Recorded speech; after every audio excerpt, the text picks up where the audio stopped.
Bonjour à tous, soyez les bienvenus pour notre culte en ligne ce matin. On est très heureux de vous accueillir, non pas ici au TPE, mais quelque part c'est vous qui nous accueillez chez vous. Et on est heureux de vivre ce culte ensemble ce matin. Alors suite au dernier Conseil national de sécurité, on avait pensé pouvoir se rassembler tout à nouveau au TPE, on se réjouissait, on s'était préparé à cela, mais malheureusement les conditions qui ont suivi ne nous permettent pas de nous retrouver de nouveau ensemble au TPE. Donc nous allons continuer quelque part nos cultes en ligne jusqu'à ce que l'on puisse tout à nouveau vivre ces moments rassemblés dans le même lieu et louer le Seigneur ensemble. Alors aujourd'hui, comme vous le savez, c'est un jour particulier. Dernièrement, nous avons mis les mamans à l'honneur et nous les avons honorées comme il se doit. Et ce matin, c'est au tour de nos papas. Alors je voudrais souhaiter une bonne et joyeuse fête des pères à tous les papas. Et en pensant aux papas ce matin, j'ai directement pensé à une histoire de la parole de Dieu. C'est cette histoire du fils prodigue. Cette parabole nous parle d'un homme qui a deux fils.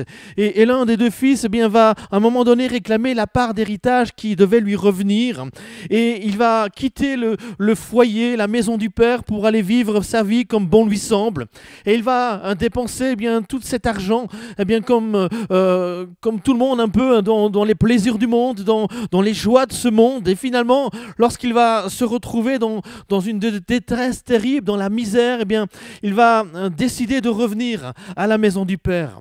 Et alors qu'il revient, la Bible nous dit que le père, le voyant, va se mettre à courir pour se jeter dans ses bras et pour l'embrasser. Et ma question est celle-ci ce matin. Pourquoi est-ce que ce père court ? Pourquoi est-ce qu'il court vers son fils ? Et le texte, dans l'évangile de Luc, au chapitre 15, nous dit qu'il était rempli de compassion, ému de compassion. Et le terme ici, ému de compassion, en grec, cela signifie être remué dans ses entrailles. Ce père est comme travaillé au plus profond de lui-même.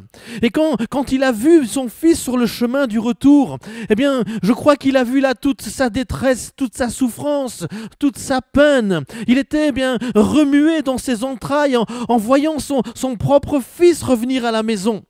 Et de la même manière, quand Dieu nous voit revenir à lui, quand Dieu nous voit nous approcher de lui, il est remué dans ses entrailles, il est ému de compassion en nous voyant revenir, parce qu'il connaît notre passé, il sait ce que nous avons fait, il connaît notre peine, il connaît notre souffrance, il connaît nos difficultés.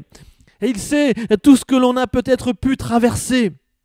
Et probablement que ce fils qui est revenu sur le chemin de la maison, il avait des vêtements usés, des vêtements déchirés, des vêtements marqués par la vie.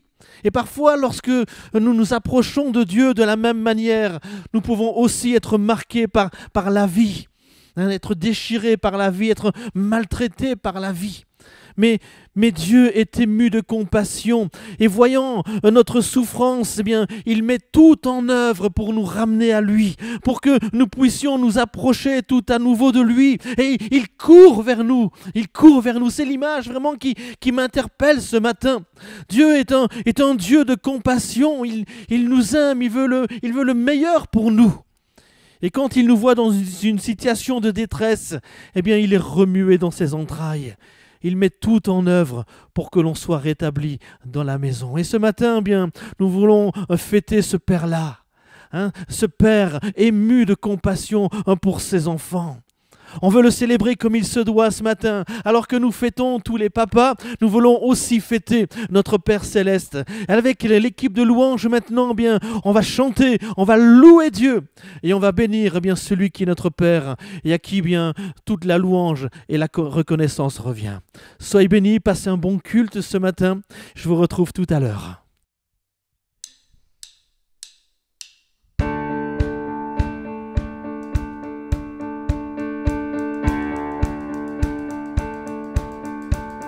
Dans la joie, quand le soleil m'inonde, sur les monts où ta présence abonde. Oh, Jésus, je te suivrai. Dans la peine, quand mon âme sombre,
longeant ces murs épais, pensant qu'il tomberait.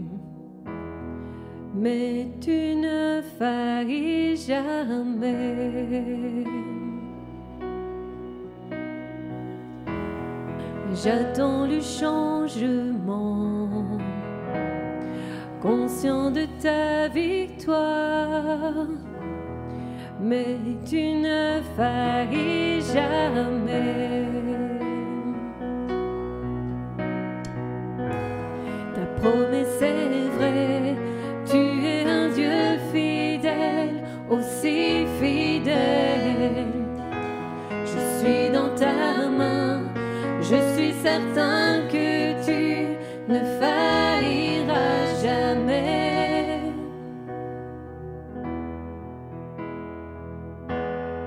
La nuit ne durera pas, ta parole agira,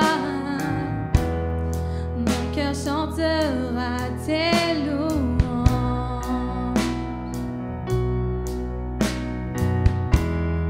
Tu suffis pleinement, garde-moi dans ta grâce, mon cœur chantera tes louanges.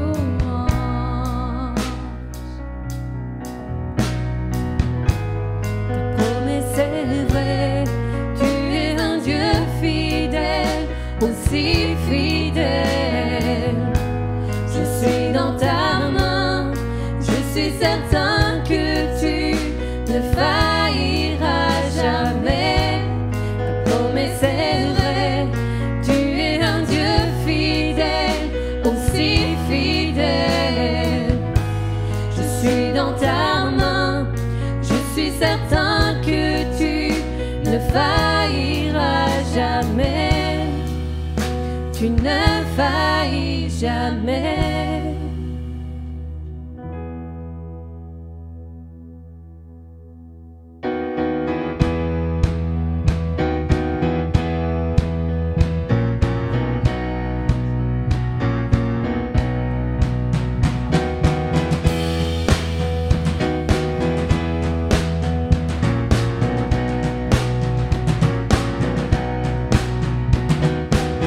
J'ai vu ta main bouger les montagnes, et Dieu, je crois que tu le feras encore. Tu as ouvert un chemin pour moi, et Dieu, je crois que tu le feras encore. J'ai vu ta main bouger les montagnes, et Dieu, je crois que tu le feras encore. Tu as ouvert un chemin pour moi, et Dieu, je crois que tu le feras encore. J'ai vu ta main bouger les montagnes, et Dieu, je crois que tu le feras encore. Tu as ouvert un chemin pour moi, et Dieu, je crois que tu le feras encore. J'ai vu ta main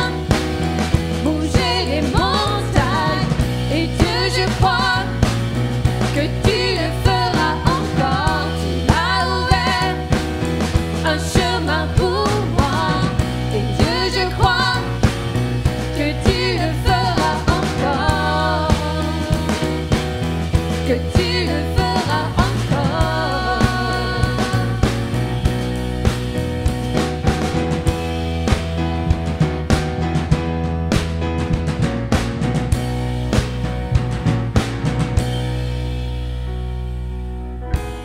Ta promesse est vraie, tu es un Dieu fidèle, aussi fidèle. Je suis dans ta main, je suis certain que tu ne failliras jamais. Ta promesse est vraie, tu es un Dieu fidèle, aussi fidèle. Je suis dans ta main, je suis certain que tu ne failliras jamais. Tu ne failliras jamais. Et je n'oublierai pas, tu ne faillis jamais.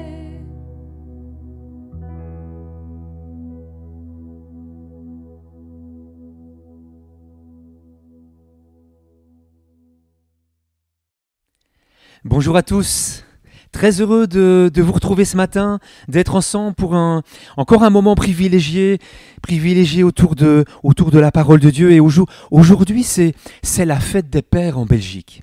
Alors je voudrais profiter pour souhaiter une bonne fête des pères à tous les papas qui nous regardent ce matin et principalement une bonne fête des pères à mon papa.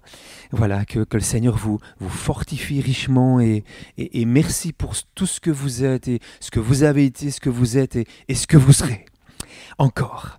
Alors, c'est l'occasion de parler de la famille et je voudrais commencer avec vous une thématique sur la famille. Alors on va quitter le monde des enfants et on va plutôt porter cette fois notre attention sur l'adolescence, les adolescents, mais peut-être aussi porter notre attention sur les grands ados que nous sommes peut-être restés. Alors, nous verrons ensemble les erreurs à ne pas commettre envers les adolescents, mais aussi peut-être certaines erreurs héritées de notre adolescence et peut-être certaines crises d'ados qui ont peut-être changé de couleur, mais qui sont encore là dans nos vies, des choses qui nous empoisonnent et qui nous handicapent dans la vie. Nous verrons ça ensemble ce matin pendant plusieurs sessions. Un auteur résumait le fait d'être parent en 3 mots. Intense, magique et fatigant. Et peut-être que, après quelques années en tant que parent, on a l'impression qu'on a trouvé la bonne méthode.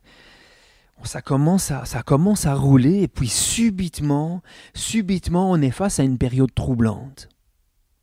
Le brave petit gars qui dormait dans cette chambre, je ne sais pas ce qu'il est devenu, je ne sais pas où il est passé, mais à sa place maintenant se trouve une étrange créature. Cette fille Angélique qui était là, on ne la reconnaît plus. Des réactions bizarres, il n'écoute plus. Mais qu'est-ce qui s'est passé ? Alors nous savons que l'adolescence, les ados sont coincés entre 2 mondes. Le monde de l'enfance et le monde des adultes. Et ça induit parfois des comportements bizarres. Et nous devons savoir, nous, qu'en tant qu'adultes, en tant que parents, qu'à leur adolescence, il faut être prêt à voir notre rôle changer. Eux vont commencer différentes quêtes. Une première quête au niveau de leur identité. Et pour acquérir leur identité, parfois, ils vont adopter de mauvaises habitudes, que ce soit la révolte, le rejet. Ils sont aussi dans une quête au niveau de leur autonomie. Et ils vont se détacher de l'unité familiale pour acquérir leur indépendance. Et nous, en tant que parents, notre rôle est de les préparer à affronter le monde, à devenir indépendants, à fonctionner sans nous. Et c'est vrai que c'est une période difficile pour eux, mais une période difficile aussi pour nous. Alors je vous pose cette première question en introduction. Qu'attend Dieu de moi en tant que parent d'un adolescent ? Mais aussi, qu'attend Dieu de moi en tant qu'adolescent ? Comment était Jésus quand il était un ado ? Alors, il n'y a pas énormément de passages qui nous relatent cette histoire. Un verset dans Luc chapitre 2, verset 52, qui nous explique que Jésus grandissait en sagesse, en taille et en grâce devant Dieu et devant les hommes.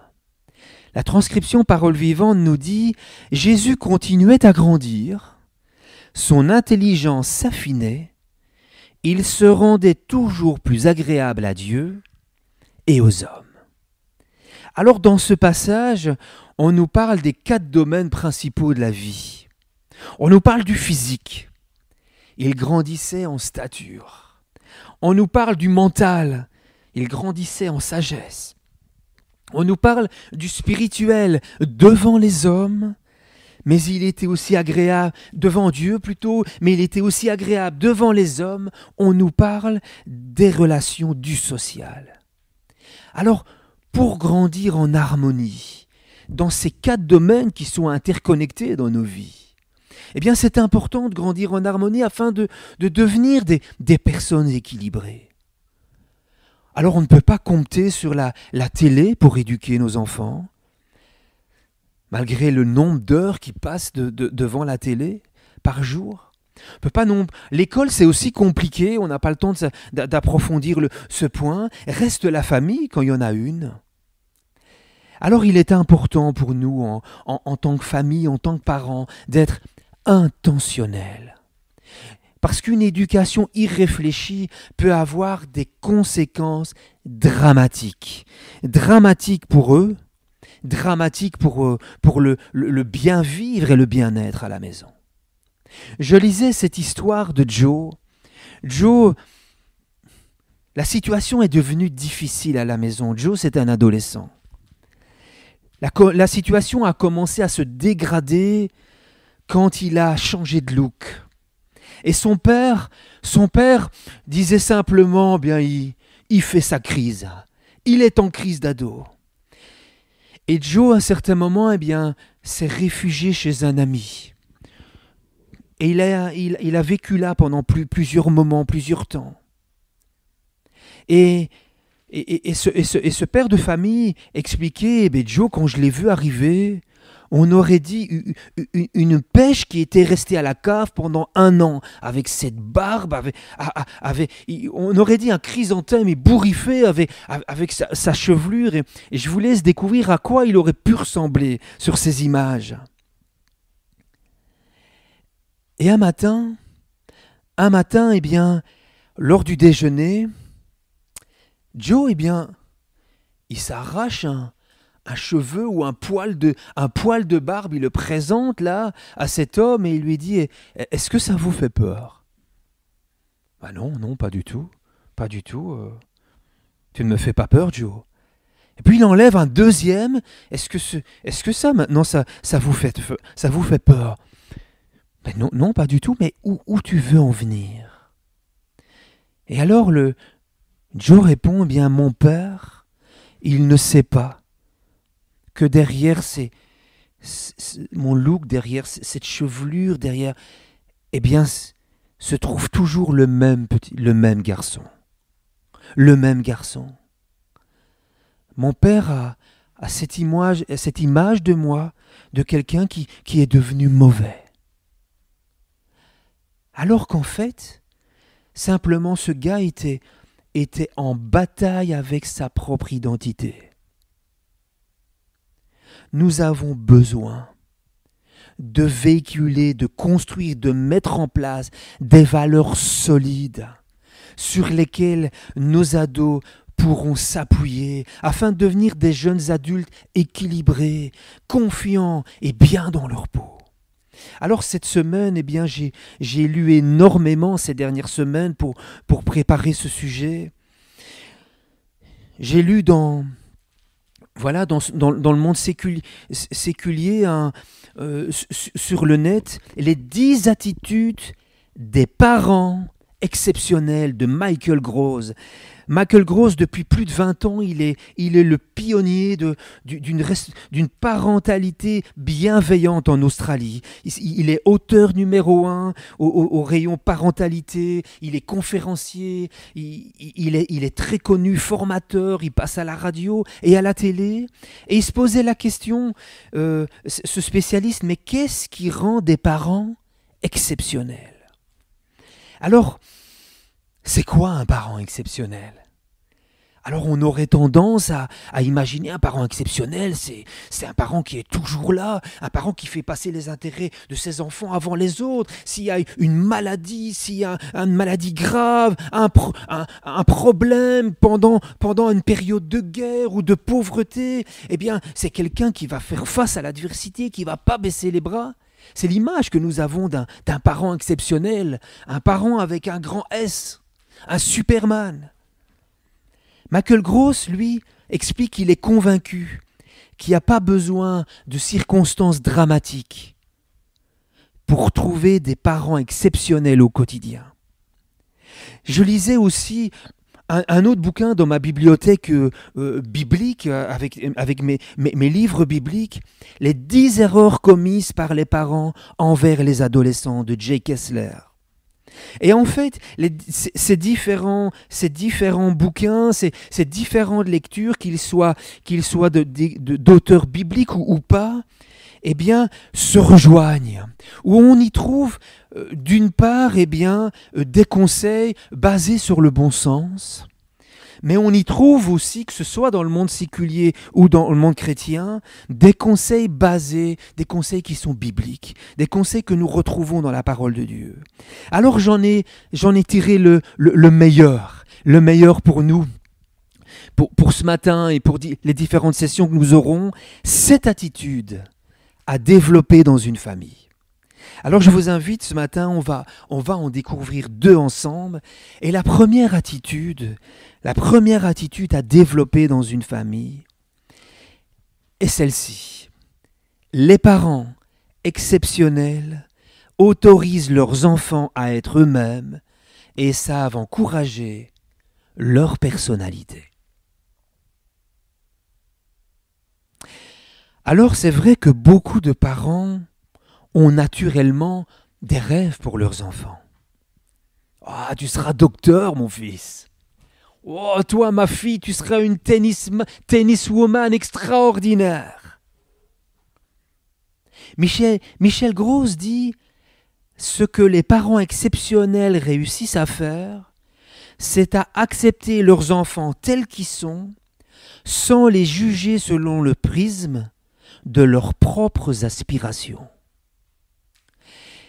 Ils ne veulent pas que leurs enfants deviennent ce qu'ils veulent. Ces parents autorisent leurs enfants à suivre leur propre chemin, même si ce n'est pas celui dont ils rêvaient pour eux. Et ça demande une bonne dose d'abnégation. C'est donc accepter que son fils, que l'on rêvait de voir médecin, se découvre un talent pour la coiffure et choisisse de s'y épanouir. Ou que sa fille, impressionnée devant son habileté à parler, décide, à trouver les bons mots, décide de devenir thérapeute au lieu peut-être de devenir avocate et de reprendre le cabinet de papa. Je me rappelle, Pierrot était à la haute école et puis à un certain moment, il nous a annoncé qu'en fait les études de kiné, c'était pas vraiment pour lui.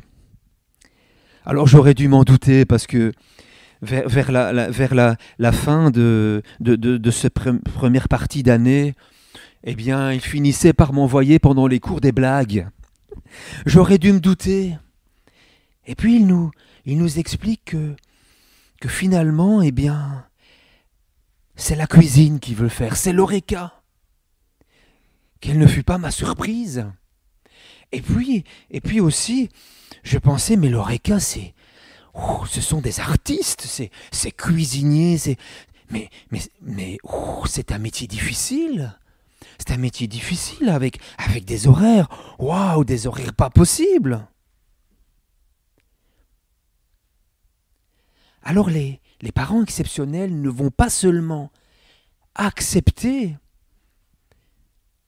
mais ils vont aussi encourager leurs enfants dans la voie qu'ils doivent suivre. En étant simplement à l'écoute de ce qui se passe dans la vie de leurs enfants et en les soutenant quand le moment est nécessaire. Jay Kessler lui explique « Ne considérez pas votre enfant comme cette chose au travers de laquelle vous allez satisfaire une de vos aspirations, réalisées à travers ce que vous n'avez pas pu ou ce que vous n'avez pas su faire. Vous réalisez vous-même au travers de ce que vous n'avez pas su faire. » Quand nous prenons le livre des Proverbes au chapitre 22, nous lisons ce verset « Éduque l'enfant d'après la voie qu'il doit suivre, même quand il sera vieux, il ne s'en écartera pas. » Alors on interprète souvent ce verset que les parents doivent éduquer les enfants dans le Seigneur, selon les principes bibliques. Et c'est correct, et c'est bien. Mais il y a une autre dimension à ce verset. Une autre traduction nous dit « oriente un enfant selon son inclination ». En d'autres termes, les enfants doivent aussi être élevés en fonction des inclinations qui leur sont propres. Et ils sont tous différents, avec des personnalités différentes. Si vous avez 3 enfants à la maison, eh bien c'est 3 individus avec leur personnalité, leurs intérêts, leurs aptitudes, bien spécifiques pour chacun. Et aller à l'encontre de leur inclination, forcer autre chose, eh bien ça induit un sentiment de rejet très fort chez l'enfant. L'enfant ressent en fin de compte que quoi qu'il fasse, même dans les domaines qu'il aime, les domaines qu'il excelle, eh bien rien ne pourra satisfaire ses parents. Alors, il va vivre cette dualité qui va finir par l'amener au dysfonctionnement. Il y a dans le cœur de l'enfant le désir de plaire à ses parents. Il y a un désir dans le cœur de l'enfant d'être aimé par ses parents. Et donc il va tout faire pour ça. Mais il y a aussi dans le cœur de l'enfant ce désir d'être lui-même, d'exceller dans ce pourquoi il est fait. Et si ses parents ne le soutiennent pas, eh bien il va y avoir cette dualité et ce dysfonctionnement intérieur. Alors soyons attentifs à l'inclination de nos enfants, plutôt que de les voir comme des blocs de granit qu'on va pouvoir tailler et ciseler comme nous l'avons pensé. Encourageons-les. Soyons dans leur voie, soyons les premiers supporters. Plus un enfant reçoit de compliments et sent un respect pour lui à la maison, moins il aura besoin d'aller les chercher ailleurs. Laissons-les développer une identité personnelle. Encourageons-les à se tourner vers Dieu, à inviter le Saint-Esprit à leur parler, et puis nous pourrons les aider à réaliser le but que Dieu leur a mis à cœur. Amen. Alors quand tu étais jeune, quels étaient tes rêves ? Je lisais l'histoire d'un médecin célèbre. Ce médecin célèbre était en larmes et avec un fond de colère.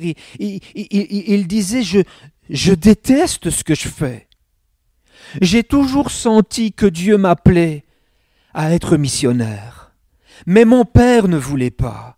Parce qu'il avait dépensé beaucoup d'argent pour mes études et il voulait quelque part rentabiliser cette dépense. Il me disait, le champ missionnaire, c'est hors de question.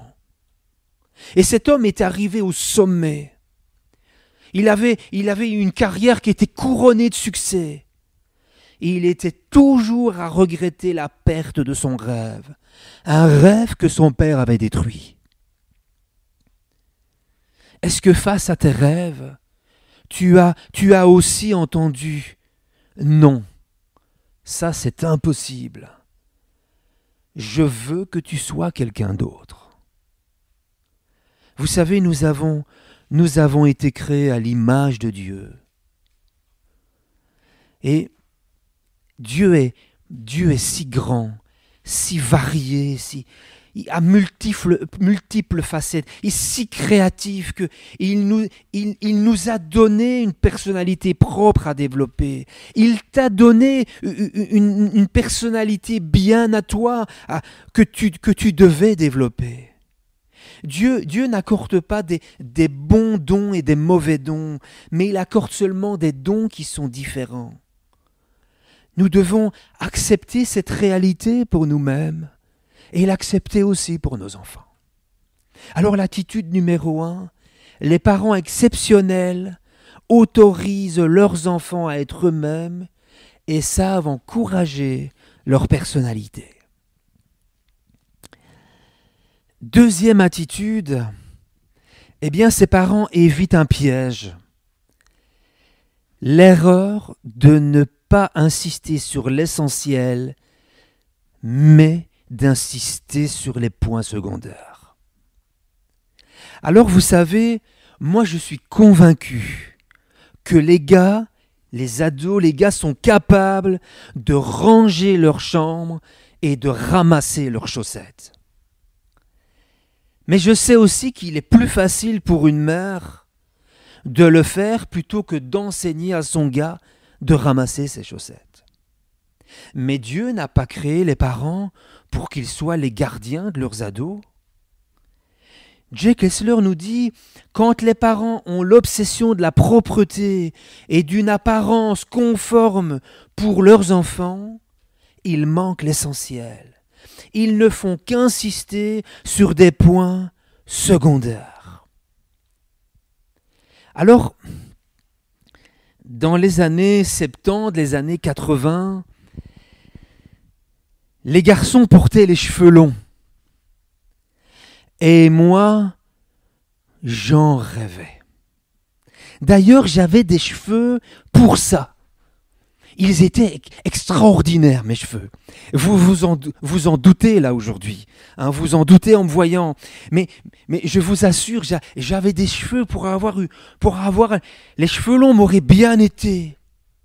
Mais si j'avais laissé pousser mes cheveux, d'abord à l'église, certains m'auraient appelé jeune fille. D'autres m'auraient excommunié, réellement. Et puis ma mère, elle aurait perdu les siens. Et comme j'étais un enfant obéissant, j'aimais le Seigneur et j'avais lu dans ma Bible que le Seigneur m'encourageait, et même plus, me demandait d'obéir à mes parents. Eh bien, je n'ai jamais eu les cheveux longs. C'était une simple envie, c'était pas pour moi, en tout cas, c'était juste pour le look, c'était pas un problème avec mon identité. Maintenant, actuellement, ce sera autre chose. Votre gars qui aura envie de venir avec sa casquette à l'église, ce sera peut-être le piercing, ce sera peut-être le tatouage. Et ça devient une réelle menace pour certains pères. Car ils ont l'impression de ne plus maîtriser la situation. Et à tel point que ça devient un problème à la maison, on ne parle plus que de ça. On ne parle plus que de ça. Alors on a peut-être gagné une bataille, mais on finit par perdre la guerre. Parce que tout notre temps est dépensé sur des choses secondaires, qui sont le look, le vêtement, la musique, les préférences alimentaires, l'ordre dans la chambre. Vous savez, personne, on n'a pas encore noté ça, personne n'est mort d'une chambre en désordre. Et passer son temps à les reprendre constamment sur ce sujet n'aide sûrement pas à gagner à long terme la bataille des choses fondamentales. Un ado peut avoir une apparence conforme en étant intérieurement en difficulté, perturbé, anticonformiste, n'ayant pas un cœur droit, peut-être un cœur propre devant le Seigneur. Vous savez,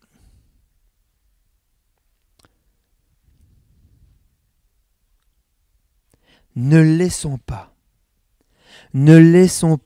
échapper l'essentiel en nous focalisant que sur les choses secondaires. Alors je ne dis pas qu'il ne faut rien dire, mais on a l'art parfois d'insister sur certaines choses et d'en oublier l'essentiel. Qu'est-ce que le Seigneur pense de tout ça? Rappelez-vous de bien cette histoire quand le prophète Samuel va pour chercher et oindre un nouveau roi. Et à un certain moment, eh bien Samuel voit plusieurs candidats et le Seigneur lui dit « Ne prête pas attention à son apparence et à sa grande taille pour celui-là. En effet, l'Éternel n'a pas le même regard que l'homme. L'homme regarde à ce qui frappe les yeux, mais l'Éternel regarde au cœur. Et l'Éternel avait choisi quelqu'un qui en apparence n'aurait sans doute pas, on n'avait pas l'impression qu'il aurait convenu pour le poste. Mais la parole de Dieu nous dit qu'il était un homme selon le cœur de Dieu. Jésus, la même chose dans les évangiles, dans Matthieu, certainement quand il s'adresse aux pharisiens, aux docteurs de la loi, aux religieux de l'époque, qu'est-ce qu'il leur dit ? Malheur à vous, spécialistes de la loi, pharisiens hypocrites, parce que vous ressemblez à des tombeaux blanchis qui paraissent beaux à l'extérieur et qui à l'intérieur sont pleins d'ossements de mort et toutes sortes d'impuretés. Waouh! Vous de même, de l'extérieur, vous paraissez juste aux hommes, mais à l'intérieur, vous êtes plein d'hypocrisie et plein d'injustice. Alors, quels sont les points essentiels sur lesquels nous devons centrer nos efforts ? Eh bien, je vous en cite quelques-uns. Le respect des autorités, par exemple, dont Dieu, une première autorité, le gouvernement, une autre autorité, les parents, encore une autre autorité instituée par Dieu, le respect des autorités, le développement d'un esprit ouvert, le développement d'un esprit généreux, par exemple, l'honnêteté, l'intégrité, être digne de confiance, la persévérance. Et qu'est-ce qui est en rapport avec tout ça ? Eh bien, la construction de son image, l'image que l'enfant va avoir de lui-même. C'est la base d'une adolescence heureuse. La manière dont un ado se perçoit va avoir un grand impact sur la manière dont il perçoit les autres et les relations qu'il va avoir avec les autres. L'estime de soi. Et là, je voudrais parler aux grands ados que nous sommes. L'estime de soi est parfois un boulet qu'on tire toute sa vie. Alors ne confondons pas estime de soi et nature pécheresse. Je peux avoir une bonne estime de moi en reconnaissant que je suis imparfait, que j'ai besoin de la grâce de Dieu dans ma vie. Par contre, me qualifier de nul, de petite crotte, ne va pas me faire gagner des points spirituellement. Se rabaisser, c'est pas ça la vraie humilité. Ça va à l'encontre des enseignements bibliques. Rappelez-vous, le Seigneur dit le plus grand commandement. Tu aimeras le Seigneur ton Dieu. Et puis, il va donner un deuxième qui vient du premier, qui est similaire. Tu aimeras ton prochain comme toi-même. En réalité, il y a 3 commandements. Tu vas aimer Dieu, tu vas t'aimer toi-même et tu vas aimer ton prochain. Parce qu'un amour de soi saint est la base d'un amour du prochain qui est saint. L'estime de soi, ou appelez-le comme vous voulez, le respect de sa propre valeur, c'est le fondement solide et réel de l'amour pour les autres. On voit Paul d'ailleurs, il en parle dans les différentes épîtres. À un certain moment, il dit, voilà pourquoi, grâce à Jésus-Christ, je suis fier de mon travail pour Dieu. Il est conscient de ses réalisations, avec l'aide de Dieu, mais il est conscient de ses réalisations. Et puis il dit, à un certain moment, Dieu nous a accordé des dons différents à chacun. Il est conscient de ce que Dieu lui a donné. Ce n'est pas une vertu de dire qu'on est mauvais alors que ce n'est pas le cas. Je lisais, et je vous laisse méditer, je ne vais pas la commenter, je vous laisse méditer cette citation. Les gens qui ne s'aiment pas ne sont pas humbles, ils sont centrés sur eux-mêmes. Alors, ça a toujours été un mystère pour ceux qui travaillent avec la jeunesse. On a parfois un jeune gars ordinaire ou une jeune fille ordinaire, mais qui est confiant, sûr de lui, battant. Et alors qu'on a parfois un autre gars ou une autre fille séduisant, brillant, athlétique, qui fait envie aux autres et qui n'a pas une bonne estime de lui, qui se déprécie terriblement. Et quand on fouille dans leur arrière-plan familial, eh bien, on découvre souvent qu'une saine estime de soi vient, est là lorsque la famille a pu véhiculer de la confiance, du respect et de l'encouragement. Nous avons un rôle important dans l'image qu'un enfant aura de lui-même, parce que ça va le suivre toute sa vie. Et ça n'a rien à voir avec des chaussettes qui traînent. Alors si je me rabaisse, si je critique mes propres accomplissements, si j'ai même de la haine envers moi-même, eh bien alors le rejet de soi, je dois l'apporter au Seigneur. C'est quelque chose que j'ai tiré avec moi, que je n'ai pas encore réglé. Ceux qui souffrent de ça ont probablement eux-mêmes été rejetés et vont transmettre aussi cela à leurs enfants, s'ils n'ont pas fait le point avec ces choses. Alors il est temps de s'approprier la grâce de Dieu. En Jésus, pouvoir réellement acquérir son identité qui est restaurée. C'est l'œuvre du Seigneur dans notre vie. Restaurer notre identité. Être conscient de notre valeur. Un animateur expliquait « Parachutez-moi sur une île déserte couverte d'adolescents, et je vous dirai tout de suite quels sont ceux qu'on a respectés à la maison, autour de la table, ceux qu'on a écoutés, ceux que les parents ont laissés s'exprimer, ceux dont les parents ne veulent pas absolument toujours avoir raison, parce qu'ils sont capables de communiquer avec les adultes. Les jeunes dont les opinions sont respectées auront tendance à développer une image positive d'eux-mêmes. Alors, mettons l'accent sur les choses essentielles et non sur les points secondaires. Et vous établirez un solide fondement qui sera un soutien pour eux, pour toute leur vie. Alors je vous invite, on va conclure. Nous avons vu la première attitude, c'est d'autoriser nos enfants à être eux-mêmes et encourager leur personnalité.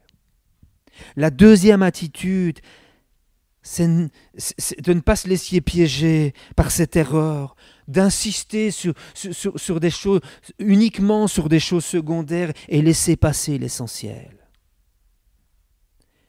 Nous verrons les prochaines fois d'autres attitudes pour compléter ce diaporama d'une famille épanouie. Vous savez, la vie c'est un long processus, avec des phases. Nous sommes en croissance constamment. Et Dieu est à l'œuvre. Dieu est à l'œuvre dans le cœur de nos enfants et de nos ados, de nos jeunes. Mais Dieu est à l'œuvre aussi dans notre cœur. En nous. Il veille. Et il est à l'œuvre en ce moment. Alors, peut-être que le Seigneur t'a interpellé ce matin et je vais te dire ça, c'est bon à un certain moment de faire un bilan, mais ça ne sert à rien de rester toujours braqué avec l'œil dans le rétroviseur et toujours voir en arrière et se lamenter du passé. Mais devenons meilleurs aujourd'hui. Commençons à changer les choses. Construisons du solide dans notre famille, dans notre foyer. Bâtissons du solide pour nos enfants. Et laissons le Seigneur nous restaurer. Restaurer en nous ce qui n'a pas été bien développé. Restaurer en nous cette identité, cette personnalité que lui nous a donnée. Et nous pourrons ainsi devenir de bons parents. Nous pourrons devenir de bons amis, de bons voisins, de bons collègues de travail. Et nous pourrons ainsi apporter autour de nous eh bien, le reflet de ce que le Seigneur est en train de construire en nous, une attitude, des gens, un homme, une femme équilibrés, eh bien, qui sont capables d'encourager les autres et de les emmener plus loin. Alors je voudrais qu'on prenne un petit moment de prière, et puis je vais rejoindre le pasteur Bernard pour un petit moment ensemble, pour partager un peu encore ensemble sur le sujet, mais je voudrais qu'on ait un petit moment de prière.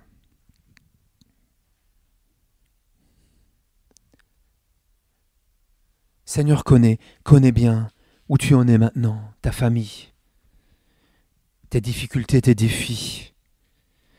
Mais aussi le Seigneur connaît tout de ce qui s'est passé dans ton enfance, dans le passé. Des choses peut-être qui n'ont pas été développées. Et le Seigneur, lui, il aspire à commencer un changement en toi. À te donner cette identité d'une femme épanouie, cette identité d'un homme de foi.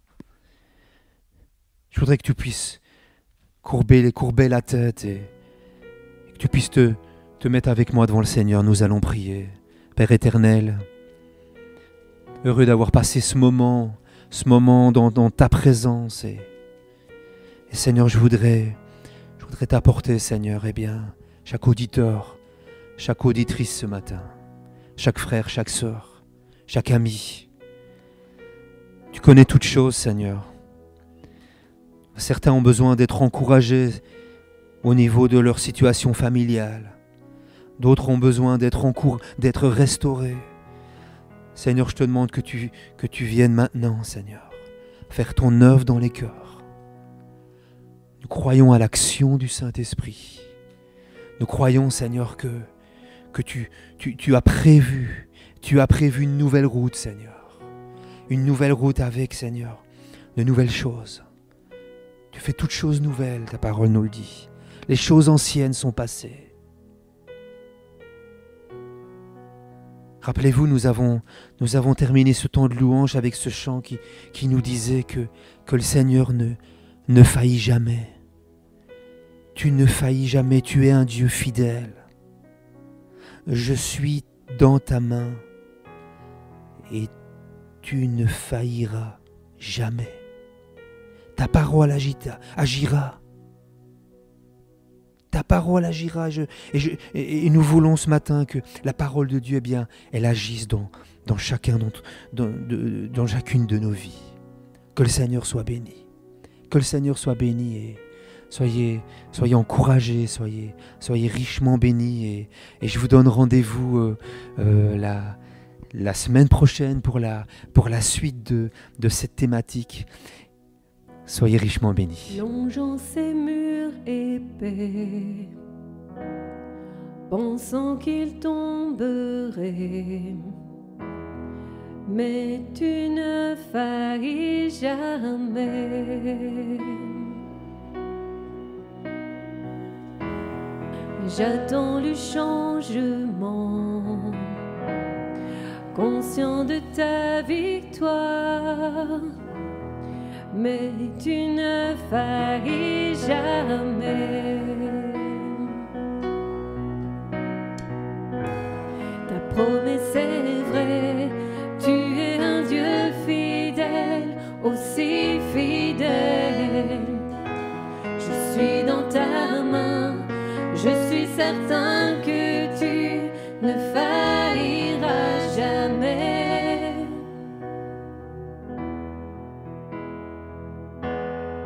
La nuit ne durera pas, ta parole agira, mon cœur chantera tes louanges.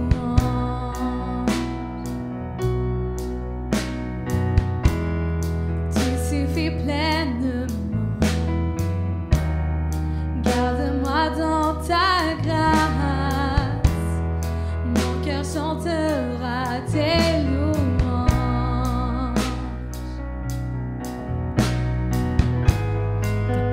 C'est vrai, tu es un Dieu fidèle, aussi fidèle. Je suis dans ta main, je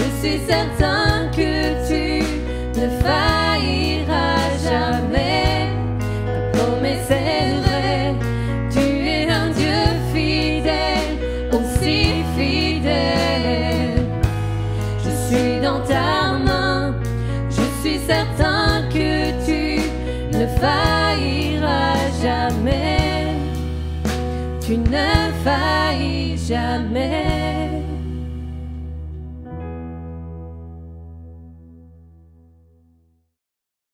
Un grand merci au pasteur Laurent pour ce bon message ce matin, un message qui, je suis convaincu, a parlé à plusieurs. On est bien conscient que la période d'adolescence, c'est une période difficile, hein, parce qu'on n'est plus des enfants, on l'a bien compris, mais pas encore des adultes. Et il y a cette crise d'identité qui est là, et je pense qu'on ne peut pas clôturer ces moments sans aborder les sujets d'actualité, hein, tels que le racisme dont on parle beaucoup aujourd'hui. On a vu toutes ces scènes de manifestations et de pillages sur nos écrans. Hein. Quel regard portes-tu sur cela ? En fait, c'est un sujet délicat, c'est un sujet complexe. Ce serait difficile de faire le tour en quelques minutes, mais je voudrais faire le lien avec ce qui a été dit durant le message.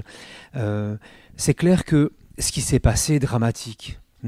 La mort d'un homme, d'une femme, qu'il soit blanc, jaune, noir ou rouge, peu importe, c'est dramatique. Mais pour moi, ça a été un élément déclencheur, mais je ressens bien plus qu'une question de droit.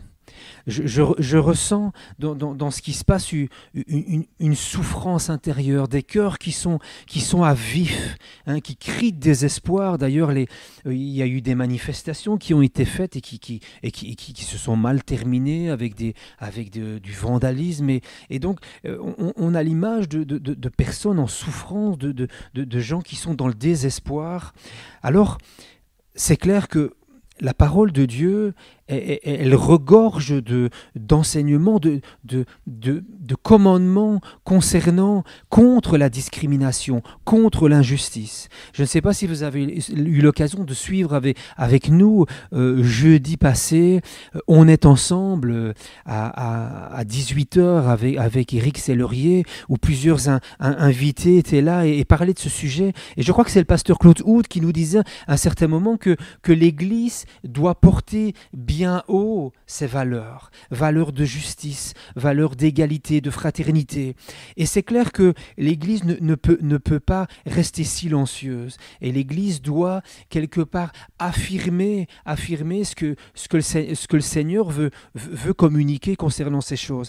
C'est ce qui a d'ailleurs été fait durant les siècles passés. Hein, on pense à ce pasteur anglais qui a fini en politique et qui a quelque part travaillé contre l'esclavage en Angleterre. On pense à Abraham Lincoln qui, quelque part, rappelez-vous, on l'expliquait très bien dans cette séquence de jeudi, où quelque part, il se laissait imprégner par la parole de Dieu pour travailler sur ce projet d'abolition de l'esclavage. On pense à JFK, évidemment, avec tout ce travail qu'il a fait.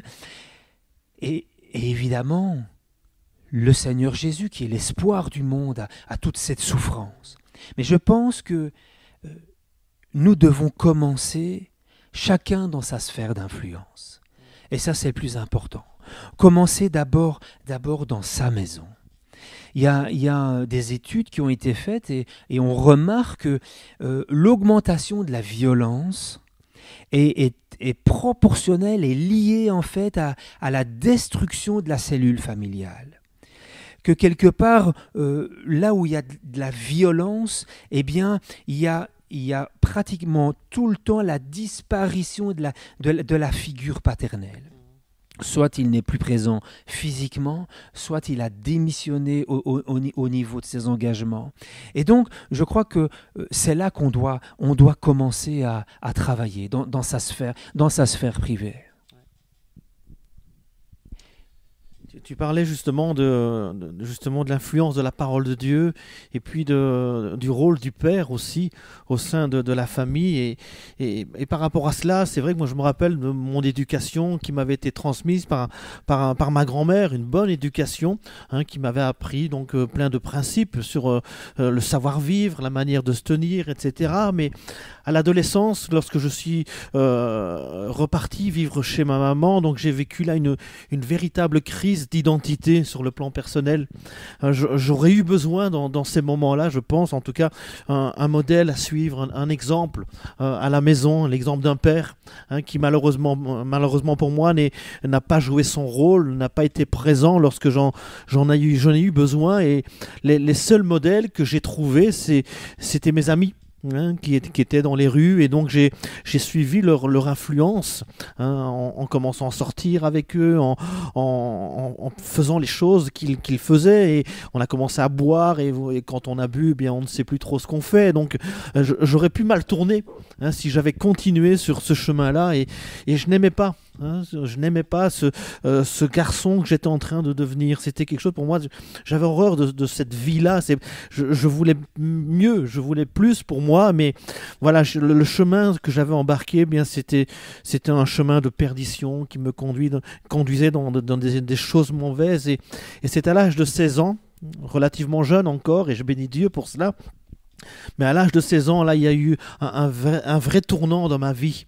C'est cette découverte, justement, on fête les pères aujourd'hui, mais c'était une découverte d'un père, un nouveau père pour moi, Dieu notre Père. Et pour moi, cette rencontre avec Dieu, c'est vraiment ce qui a changé ma vie. Ça m'a permis de trouver de nouvelles valeurs pour ma vie, et puis ça a donné un sens, une destinée à mon existence, et je bénis Dieu parce que de ce jeune homme que je n'aimais pas, bien aujourd'hui je bénis Dieu pour l'homme que je suis devenu, et pour la famille que Dieu m'a confiée aussi, et ça c'est une grâce. Oui, tout à fait, gloire. On veut remercier le Seigneur pour cette œuvre qu'il fait dans les cœurs et les nouveaux départs qu'il propose et qu'il permet. Alors, concrètement, pour répondre à la question, mais qu'est-ce que je peux faire ? Eh bien, commençons dans notre sphère d'influence. Commençons au niveau de notre famille. Comme nous l'avons vu, bâtissons, mettons en place des valeurs solides sur lesquelles, eh bien, nos enfants pourront s'appuyer. Et pourquoi pas, eux qui sont en contact avec des amis qui viennent peut-être à la maison, eh bien, soyons quelque part un foyer d'accueil pour ceux qui n'ont pas l'occasion de pouvoir grandir et maturer chez eux à la maison. Soyons une écoute, prenons le temps de les connaître, soyons une influence positive pour eux. Combien de témoignages que nous pouvons entendre d'amis qui venaient dans une maison, dans un foyer chrétien, et qui quelque part venait chercher ce qui permettrait de pouvoir solidifier son existence, et par la suite, lorsque ces jeunes gars décidaient de se marier par exemple, eh bien, venaient demander conseil dans cette famille pour des directions dans la vie. Et je crois que c'est important justement de chacun commencer dans sa sphère d'influence, que ce soit à la maison ou que ce soit même plus loin, ou dans notre quartier, ou via les amis de nos enfants ou les amis de nos enfants, et ainsi pouvoir marquer notre génération et faire quelque chose vraiment qui va porter du fruit, guérir à la base. Et pour ceux qui n'auraient pas eu donc ce privilège, eh bien, comme tu l'as expliqué, eh bien, le Seigneur, quand il entre dans une vie à un certain moment, eh bien, tout change. Tout change. Gloire à Dieu. Amen. Amen. Merci au pasteur Laurent pour ce partage, et on croit vraiment que Dieu fait son œuvre dans nos cœurs, nos vies, que nous soyons des hommes et des femmes d'influence. C'est important. Les pères, que vous soyez des pères d'influence pour vos enfants. Voilà, on bénit le Seigneur pour ces moments ce matin. Je pense qu'on a passé un bon moment dans la présence de Dieu, et on veut vraiment rendre toute la gloire à notre Seigneur pour cela. Quelques annonces. Malheureusement, bien comme on vous l'a déjà dit ce matin, nous ne pourrons pas nous rassembler comme nous l'avions prévu et comme cela avait déjà été annoncé dans les cultes précédents. Mais en tout cas, ce que nous allons pouvoir reprendre, ce sont nos entretiens pastoraux. Ils se dérouleront donc ici à l'église et ils se feront uniquement sur rendez-vous. Donc si vous désirez un entretien pastoral, que ce soit avec le pasteur Laurent ou avec moi-même, vous prenez rendez-vous, vous avez nos coordonnées donc par téléphone ou par mail, et puis bien, on fixera une date, un jour, une heure, et on pourra bien donc partager un moment ensemble, prier ensemble si vous en avez besoin. On pourra vous encourager, vous donner des conseils. Donc voilà, n'hésitez pas à nous contacter et ce sera avec plaisir que nous répondrons en tout cas aux différents besoins. Je vous rappelle nos offrandes, on reste fidèles, le numéro de compte s'affiche sur le bas de l'écran. Continuons. Nous allons pouvoir bien mettre des choses en place, des projets. Il y a le projet croissance qui continue et les choses évoluent, les choses avancent et on bénit Dieu pour cela. Mais on veut aller plus loin encore parce que Dieu, je pense, veut nous amener encore plus loin. On veut pas simplement rester sur le bord de la rivière, mais on veut véritablement avancer en pleine eau. Et je pense que ça, c'est la volonté de Dieu. Dieu continue à œuvrer dans son église et Dieu continue à bâtir l'église. C'est lui qui bâtit l'église et pour cela bien il compte sur nous, il compte sur vous, il compte sur moi. Soyons fidèles et lui-même bien fera sa part, il sera fidèle, il reste fidèle. Alors je vous souhaite un bon dimanche à chacun, une bonne fête des pères encore, profitez bien en famille et surtout bien réjouissons-nous. Bientôt je l'espère, on pourra se rassembler en tout cas le plus vite possible, mais en attendant bien soyez forts. Prenez soin de vous, prenez soin des autres. À bientôt. Soyez bénis.